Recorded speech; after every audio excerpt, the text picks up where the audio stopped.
એ કે મને 8મું સંતાન મારવાનું છે ને, એટલે 7 સંતાન થાય ત્યાં સુધી આપણે કાંઈ ચિંતા નથી. એટલે એ કે 7 સંતાનને આપણે કાંઈ કરવું નથી, 8મું સંતાન થાય ને ત્યારે એને આપણે જીવવા દેવું નથી. હવે આને આવો વિચાર આવ્યો અને કૃષ્ણ પરમાત્મા વિચાર કરે કે હારો આ જો 8 મારે ને તો જ મોતનો ઘડા એનો ભરાય એવું છે ને. આને હારો વિચાર આવ્યો, આ હાથ નો મારે તો મારી આકાશવાણી ખોટી પડે અને ઘડો પૂરો ભરાય નહીં, અને ભરાણા પહેલા હું મારું તો મારો અન્યાય કહેવાય.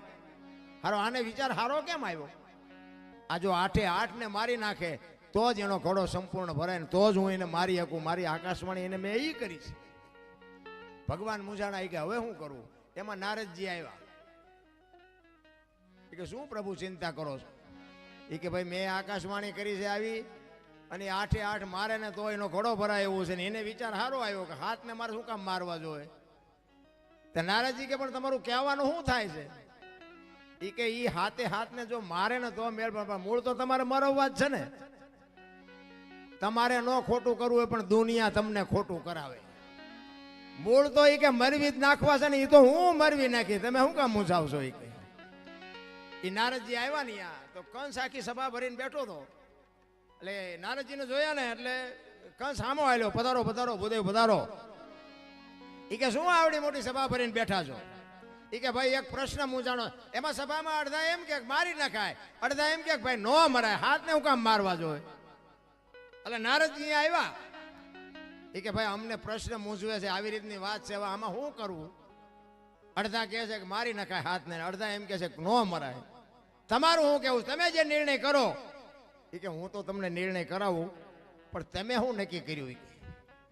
કંસ કે પણ મેં તો એ નક્કી કર્યું છે કે 8મું સંતાન મને મારવાનું છે, એવી આકાશવાણી થઈ છે. તો 8મા સંતાનને મરવાનું તો હાથને મારે શું કામ મારવા જોઈએ? નારદજી કે ઈ જ તમારી ભૂલ છે, 8 ને મારી જ નખાય. એ કે પણ તમે વિચાર તો કરો, એને ભગવાન એવું બોલ્યા છે કે 8મું સંતાન તો 1 2 3 4 5 6 7 પછી જ 8 આવે ને. હાથને મારવાનો અરજ શું? એ કે તમે નહીં સમજો, હું તમને સમજાવું. એ કે આમ દિવાલ ઉપર લીટા કરો. જો આ નારદજી બાપુ ખોટું જે કરાવવા વાળા હોય ને એ તમને ગમે ઊંધા કાન પકડાવીને તમને ખોટું કરાવે. નારદજી કે આમ તમે લીટા કરો. આમ લીટા કરાવ્યા 8. એ કે લીટા હું કામ? એ કે હું તમને કહું એમ કરો ને. એ આમ 8 લીટા કરાવ્યા. એ કે ગણો. એટલે આમ ગણ્યા 1 2 3 4 5 6. એ કે 8મો આ થયું ને? તો કે હા. કે તમે આનપાથી ગણ્યા, ભગવાન છે કે આનપાથી ગણશે તો? એ કે તો હારું પેલું રહ્યું એ જ મને મારી નાખે. એટલે કહું છું કે હાથને પતાવી દો. તો કે તો પતાવી દો. તમારે નથી કરવું, દુનિયા કરાવે. દુનિયા ઊંધા કાન જગત પકડાવે છે. કોઈને બાપુ એવું કરવું જ નથી. મારો કહેવાનો મીનિંગ બાપુ આ ઇતિહાસ છે ને બધું ગૂઢ ઇતિહાસ છે.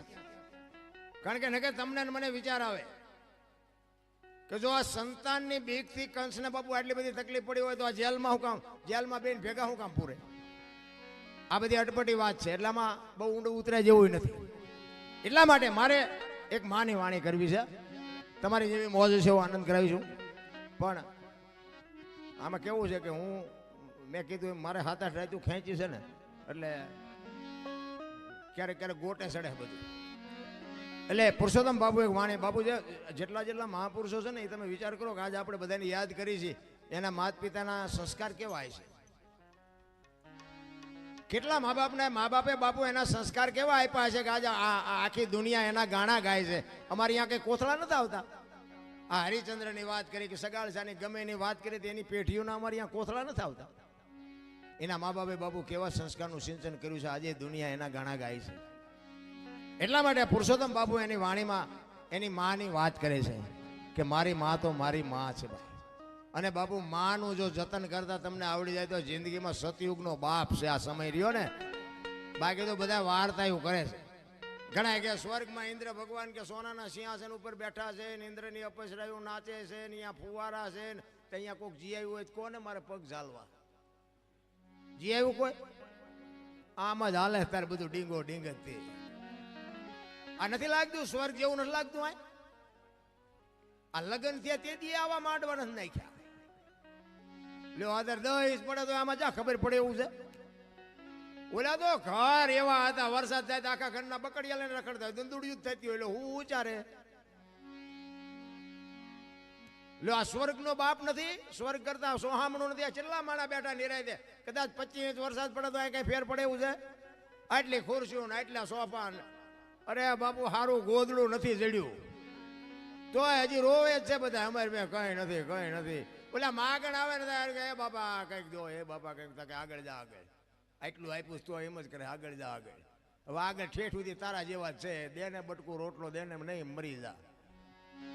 બધા આ જ વાત છે. તેથી કાંઈ નહોતું ને બાપુ, આપણા માવતર બાપુ અડધો રોટલો હોય ને તો એમાંથી અડધો આપતા. હવે અત્યારે મૂક્યાનો માર્ગ નથી, ત્યાં ડેલી આડી કરે, દવાખાને દેવા જવું પડશે. ઓલો તો હિસાબ કરી જ નાખશે, એમાં કઈ હાલવાનું નથી. રામ એ બધું રેડી કમ્પ્લીટ જ રાખે છે. મેં તો કહે જે કંઈક મોકે વાપરો, કંઈક સમયે વાપરો, જ્યાં ત્યાં નહીં પણ વ્યવસ્થિત જગ્યાએ કંઈક વાપરો તો દવાખાના ઓછા આવશે.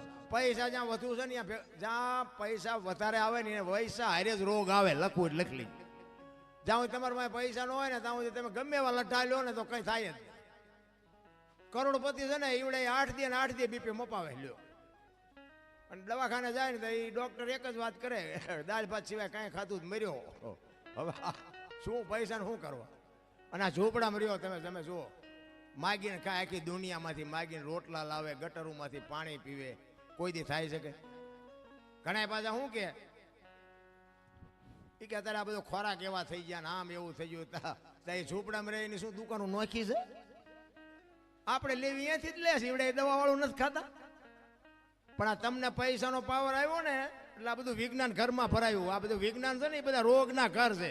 હું એવું નથી કહેતો કે તમે બધું વેચી નાખજો, પણ વિજ્ઞાન આવ્યું ને એની હારે જ રોગ આવ્યો છે. આ ઝૂંપડામાં તમે જો, ફ્રીજ નથી, લાઇટ નથી, પંખા નથી, એસી નથી, કાંઈ નથી. ત્યાં કઈ રોગ જ નથી થતો. આપણને ભગવાન જીમ આપતો જાય, નવી નવી સુવિધાઓ કરતા જાય, ત્યાં નવા નવા રોગ થતા જાય. ને કે આપણા આમ ઘડિયાળના કાંઠે ખાઈ છે ને ઘડિયાળના કાંઠે હુઈ છે ને ઘડિયાળના કાંઠે ચા પીને ઘડિયાળના કાંઠે જાગી. એટલે આટલું બધું તમે થેરિકલ જીવો છો તોય શું કામ માદા પડો? આ ઝૂંપડામાં રહીને તમે જુઓ, ટીકડી નથી લેવી પડતી, ટીકડી. પણ ભગવાનને ખબર છે કે આની પાસે 18 રૂપિયા રિપોર્ટના હોવા જોઈએ ને, બિચારાને ટીકડી ક્યાંથી લેવી પડે? ઓલું ડેન્ગ્યુ થયું, પેલું ડેન્ગ્યુ આવ્યું હતું ને, ડેન્ગ્યુ તો તમે જુઓ ને તો આમ હારામાં હારો બંગલો હોય ને, બારીઓ બારણા પેક હોય ને, માલપા મસરદાનીઓ હોય ને, બધું હોય ને, તોય મસર અહીંયા જઈને કરડી જતા. બોલો, ત્યાં ઝૂંપડામાં કાંઈ બારણા કઈ હોય જ નહીં, મસરીને નહીં ભાળતા.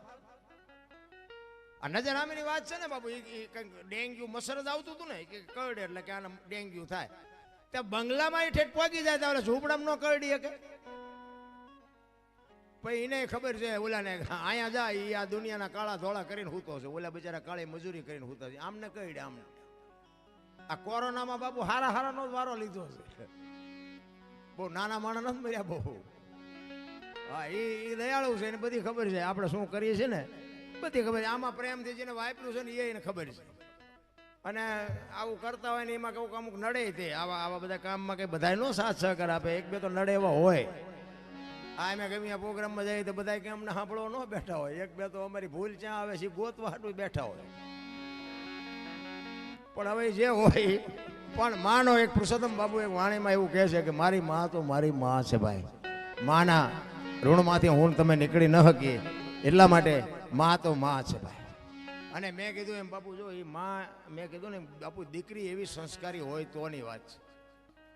બાકી તો પ્રસંગો બધાને ખબર છે. અમુક જે મા બાપના ઇજ્જત ઉપર ને એની કાળજા માથે બાપુ પગ મૂકીને દીકરીઓ ન કરવાના પગલા ભરે છે ને, એ દીકરીઓ માટે વાત જ નથી કે મા બાપ બાપુ